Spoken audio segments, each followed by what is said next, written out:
झगड़े चल रहे हैं, है ना? पति पत्नी का झगड़ा, देवरानी जिठानी का झगड़ा और सास बहू का झगड़ा।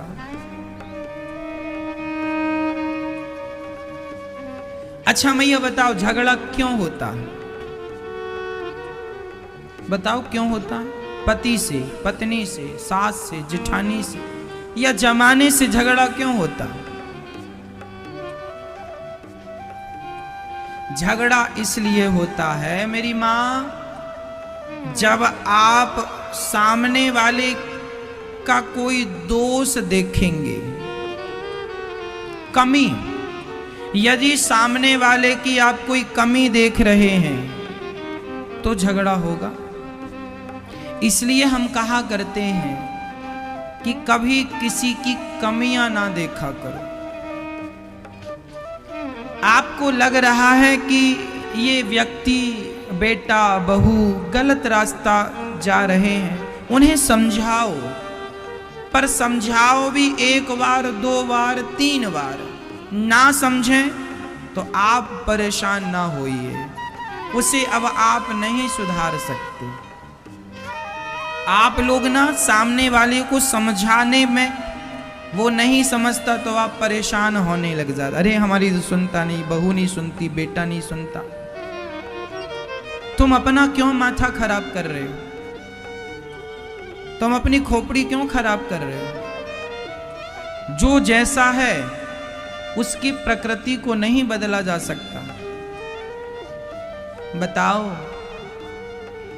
नीम में कोई शहद लगाए तो क्या नीम में शहद लगाने से वो मीठी हो जाएगी? क्या नीम को शहद से बदला जा सकता है? उसकी कड़वाहट खत्म की जा सकती है?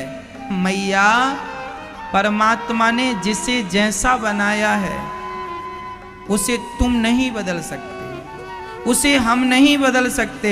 इसलिए वो जैसा है, वो जैसी है, उसे वैसे रहने दो और आप अपना मन वहां से हटाकर भगवान में लगा दो। यही कल्याण का साधन है। आप परेशान बिल्कुल ना होइए, चिंता ना कीजिए। आपके वश में कुछ नहीं है, आपके हाथों में कुछ नहीं है। यदि होता तो आप कर लेते। क्या बबूल के स्वभाव को बदला जा सकता है?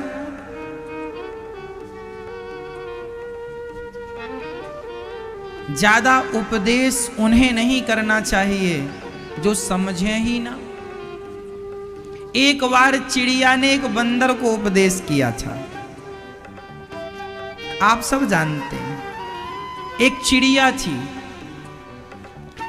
जिस पेड़ पर चिड़िया ने घोंसला बनाया, अंडा दिया, उसी पेड़ पर एक बंदर आके बैठा। बारिश का समय था, बंदर भीग रहा था और चिड़िया अपने घोंसले में सुरक्षित थी। तो चिड़िया ने बंदर से कहा, क्यों रे बंदर, तू मुझसे बड़ा है,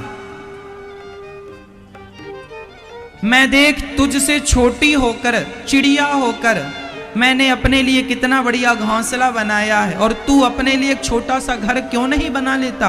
बरसात में भीगता रहता, क्यों नहीं अपने लिए घर बना के रहने लग जाता? जब चिड़िया ने बंदर से कहा कि तू घर क्यों नहीं बनाता, तो चिड़िया ने तो अच्छा कहा ना, लेकिन बंदर को बुरा, ए चिड़िया मुझे उपदेश कर रही। अच्छा, दौड़ के गया और चिड़िया का घोंसला पकड़ के उसने तोड़ दिया और फेंक दिया। ले, बड़ा उपदेश कर रही है। तो ये बताओ, बंदरों को उपदेश देने से होगा क्या? यदि आप गलत व्यक्ति को उपदेश देने लग गए तो वो तुम्हें नुकसान ही पहुंचाएगा। इसलिए शास्त्र कहते हैं कि समझाओ उन्हें जो समझे, ज्ञान उन्हें दो जो ज्ञान लेने के अधिकारी हों, पढ़ाओ उन्हें जो पढ़ने के अधिकारी हैं, जो आपके ज्ञान के अधिकारी ही नहीं है, उन्हें आप क्या ज्ञान देंगे? इसलिए मैया तुम अपने बेटे और तुम अपनी बहू को ज्यादा ज्ञान ना दिया करो, जितना देना था सो दे दिया। समझना होता तो समझदार के लिए इशारा काफी होता है, समझदार के लिए इशारा काफी होता है, और ना समझने वाले को आप समझा तो रहे हैं मन लगा के, क्या परिणाम निकला है?